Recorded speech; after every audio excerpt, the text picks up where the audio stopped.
ಮುದ್ದು ಸೊಸೆ ಇವತ್ತಿನ ಸಂಚಿಕೆಯಲ್ಲಿ ಏನಾಗುತ್ತೆ ಅಂತ ಅಂದರೆ, ಈ ಕಡೆ ವಿದ್ಯಾ ನಾವು MBBS ದುಡ್ಡನ್ನೆಲ್ಲ ಕಳ್ಳರು ದೋಚ್ಕೊಂಡು ಹೋಗಿರ್ತಾರೆ. ಕಳ್ಳರು ದೋಚ್ಕೊಂಡು ಪರಾರಿಯಾಗಿ ಓಡ್ತಾರೆ. ಅವರು ವಿದ್ಯಾ ಹಾಗೆ ರತ್ನ ಕೈಗೆ ಸಿಗಲ್ಲ. ಹೀಗೆ ದೋಚ್ಕೊಂಡು ಓಡೋ ಸಮಯದಲ್ಲಿ ಅಲ್ಲಿ ಭದ್ರ ಬೈಕ್ ತೊಗೊಂಡು ಎಲ್ಲಿಗೋ ಹೋಗ್ತಿರ್ತಾನೆ. ಅವರನ್ನು ನೋಡಿಬಿಟ್ಟು ಅಲ್ಲೇ ನಿಂತ್ಕೊಳ್ತಾನೆ. ನಿಂತ್ಕೊಂಡು ಎಲ್ಲರೂ ಓಡ್ತಾ ಇದ್ದೀರಾ, ನಿಂತ್ಕೊಳ್ಳಿ ಅಂತ ಅವ್ರನ್ನ ನಿಲ್ಲಿಸ್ತಾನೆ.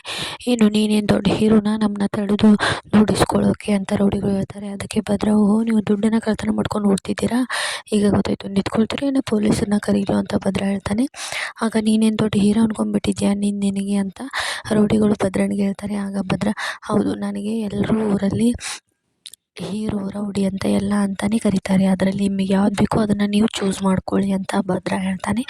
ಆನಂತರ ಭದ್ರ ಅವ್ರನ್ನ ಬಡಿದ್ಬಿಟ್ಟು ಆ ದುಡ್ಡನ್ನು ತಗೊಂಡು ವಿದ್ಯಾ ಹಾಗೆ ರತ್ನ ಕೈಯಲ್ಲಿ ಕೊಡೋಕೆ ಹೋಗ್ತಾನೆ. ಹಾಗೆ ವಿದ್ಯಾ ಇವರನ್ನು ನೋಡ್ಬಿಟ್ಟು, ಈ ದುಡ್ಡನ್ನು ಕಳ್ಳರು ತೊಗೊಂಡು ಓಡೋಗಿದ್ರೇ ಚೆನ್ನಾಗಿರ್ತಿತ್ತು, ಇವ್ರ ಋಣದಲ್ಲಿ ಇವರು ಸಹಾಯ ಮಾಡಿದ್ರು ಋಣನೂ ನನಗೆ ಬೇಕಾಗಿಲ್ಲ ಅಂತ ವಿದ್ಯಾ ಸಿಟ್ಟಿಂದ ಹೇಳ್ತೈತೆ. ಅದಕ್ಕೆ ರತ್ನ, ಹಾಗೆಲ್ಲ ಮಾತಾಡ್ಬೇಡಮ್ಮ, ಎಷ್ಟೇ ಆದ್ರೂ ಅವರು ನಿನ್ನ ಗಂಡ ಅಂತ ರತ್ನ ವಿದ್ಯಾಗೆ ಹೇಳ್ತಾರೆ. ಇವ್ರನ್ನ ಯಾರಿಗೆ ಬೇಕಾಗಿದೆ, ಏನು ಬೇಕಾದರೂ ಹೆಂಡತಿ ಮೇಲೇ ಸಂಶಯ ಪಡುವ ಇಂಥ ಗಂಡನ ಜೊತೆ ನಾನು ಜೀವನ ಮಾಡಲ್ಲ ಅಂತ ಆಗಲೇ ಹೇಳಾಗಿದೆ. ನನ್ನ ಗಂಡನೂ ಅಲ್ಲ, ನಾನು ಇವನು ಹೆಂಡ್ತಿನೂ ಅಲ್ಲ ಅಂತ ವಿದ್ಯಾ ಸಿಟ್ಟಿನಿಂದ ಹೇಳ್ತಾಳೆ. ಭದ್ರನಿಗೆ ಇದೆಲ್ಲ ಕೇಳಿಸ್ಕೊಂಡು ತುಂಬಾ ಬೇಜಾರಾಗ್ತಾ ಇರುತ್ತೆ. ನಾನು ಮಾಡಿದ ತಪ್ಪಿನಿಂದ ಇಷ್ಟೆಲ್ಲ ಆಗ್ತಾ ಇದೆ ಅಂತ ಭದ್ರ ಅಂದ್ಕೊಳ್ತಾನೆ. ಆನಂತರ ಊರಲ್ಲಿರೋ ಜನರು ಅಲ್ಲಿಗೆ ಬಂದು ಸೇರ್ತಾರೆ. ವಿದ್ಯಾ, ಹಾಗೇನು ಮಾತಾಡಬೇಡಮ್ಮ, ಈಗ ದುಡ್ಡು ತೊಗೊಂಡು ವೇಳೆ ಆಗ್ತಾ ಇದೆ, ಕಾಲೇಜ್ ಹೋಗ್ಬಿಟ್ಟು ಫೀಸ್ ಕಟ್ಬಿಟ್ಟು ಬಾ ಅಮ್ಮ ಅಂತ ವಿದ್ಯೆಗೆ